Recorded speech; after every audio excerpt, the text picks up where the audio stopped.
Job chapter 39. Knowest thou the time when the wild goats of the rock bring forth? Or canst thou mark when the hinds do calve? Canst thou number the months that they fulfill? Or knowest thou the time when they bring forth? They bow themselves, they bring forth their young ones, they cast out their sorrows.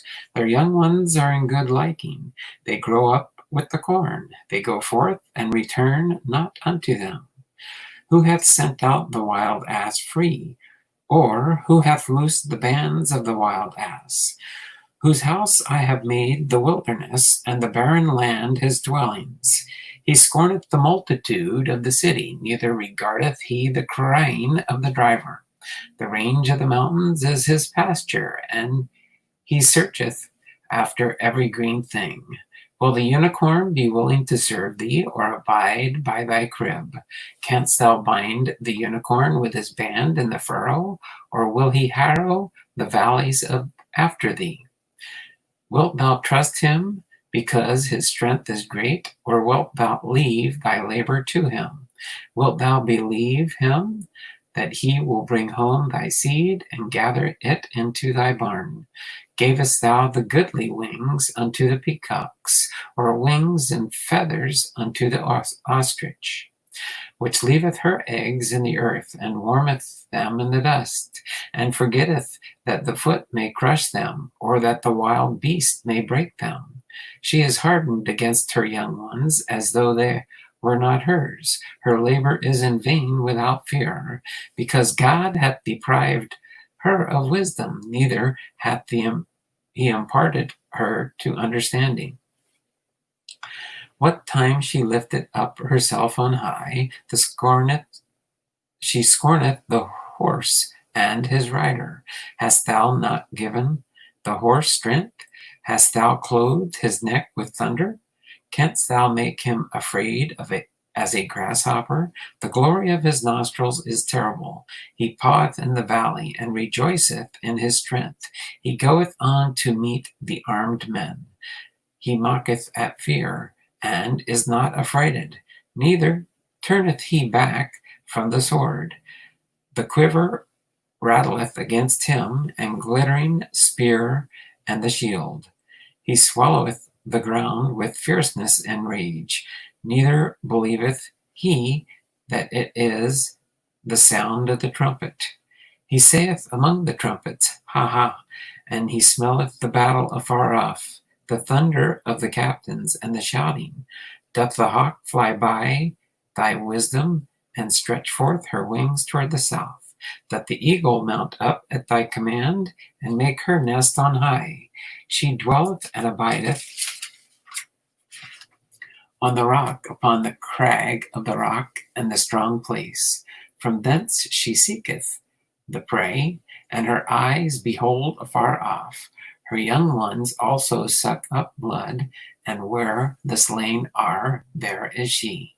Job chapter 40. Moreover, the Lord answered Job and said, Shall he that contendeth with the Almighty instruct him? He that reproveth God, let him answer it. Then Job answered the Lord and said, Behold, I am vile. What shall I answer thee? I will lay mine hand upon thy mouth. Once I have spoken, but I will not answer, yea, twice, but I will proceed no further. Then answered the Lord unto Job out of the whirlwind, and said, Gird up thy loins now like a man. I will demand of thee, and declare thou unto me. Wilt thou also disannul my judgment? Wilt thou condemn me, that thou mayest be righteous? Hast thou an arm like God, or canst thou thunder with a voice like him? Deck thyself now with majesty and excellency, and array thyself with glory and beauty. Cast abroad the rage of thy wrath, and behold every one that is proud, and abase him. Look on every one that is proud, and bring him low, and tread down the wicked in their place. Hide them in the dust together, and bind their faces in secret. Then will I also confess unto thee that thine own right hand can save thee.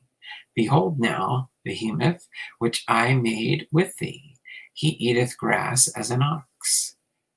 Lo now, his strength is in his loins, and his force is in the navel of his belly. He moveth his tail like a cedar, and sinews of the stones are wrapped together. His bones are as strong pieces of brass, and his bones are like bars of iron. He is the chief of the ways of God. He that made him can make his sword to approach unto him. Surely the mountains can bring forth where all the beasts of the fields play. He lieth under the shady tree in the covert of the reed and fens. The shady trees cover him with their shadow. The willows of the brook compass him about. Behold, he drinketh up a river, and hasteth not. He trusteth that he can draw up Jordan into his mouth. He taketh it with his eyes. His nose pierceth through the snares. Job chapter 41. Canst thou now draw out Leviathan with an hook, or his tongue with a cord which thou lettest down? Canst thou put an hook in his nose, or bore his jaw through with a thorn? Will he make any supplications unto thee? Will he speak soft words unto thee? Will he make a covenant with thee? Wilt thou take him for a servant forever? Wilt thou play with him as with a bird, or wilt thou bind him for thy maidens? Shall the companions make a banquet of him? Shall they part him among the merchants? Canst thou fill his skin with barbed irons, or his head with fish spears? Lay thine hand upon him, remember the battle, do no more. Behold, the hope of him is in vain. Shall not one be cast down even at the sight of him? None is so fierce that dare stir him up. Who then is able to stand before me? Who hath prevented me that I should repay him? Whatsoever is under the whole heaven is mine. I will not conceal his parts, nor his power, nor his comely portion. Who can discover the face of his garment, or who can come to him with his double bridle? Who can open the doors of the face? His teeth are terrible round about. His scales are his pride, shut up together as with a close seal. One is so near to another that no air can come between them. They are joined one to another. They stick together that they cannot be sundered. By his meseems a light does shine, and his eyes are like the eyelids of the morning. Out of his mouth go burning lamps, and sparks of fire leap out. Out of his nostrils goeth smoke, as out of a seething pot or cauldron. His breath kindleth coals, and a flame goeth out of his mouth. In his neck remaineth strength, and sorrow is turned into joy before him. The flakes of his flesh are joined together. They are firm in themselves, they cannot be moved. His heart is as firm as a stone, yea, as hard as a piece of the nether millstone. When he raiseth up himself, the mighty are afraid. By reason of breakings they purify themselves. The sword of him that layeth at him cannot hold, the spear of the dart, nor the habergeon. He esteemed iron as straw, and brass as rotten wood. The arrow cannot make him flee. Sling stones are turned with him into stubble. Darts are counted as stubble. He laugheth at the shaking of a spear. Sharp stones are under him. He spreadeth sharp-pointed things upon the mire. He maketh the deep to boil like a pot. He maketh the sea like a pot of ointment. He maketh a path to shine after him. One would think deep to be hoary. Upon earth there is not his like, who is made without fear. He beholdeth all high things. He is a king over all the children of pride. Job chapter 42. Then Job answered the Lord and said, I know that thou canst do everything, and that no thought can be withholden from thee. Who is he that hideth counsel without knowledge? Therefore have I uttered that I understood not, things too wonderful for me, which I knew not. Hear, I beseech thee, and I will speak. I will demand of thee, and declare thou unto me. I have heard of thee by the hearing of the ear, but now mine eye seeth thee. Wherefore I abhor myself, and repent in dust and ashes.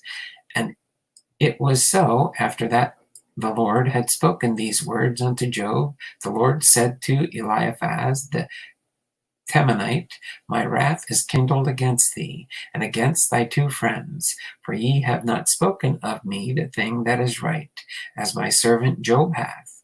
Therefore take unto you now 7 bullocks and 7 rams, and go to my servant Job, and offer up for yourselves a burnt offering.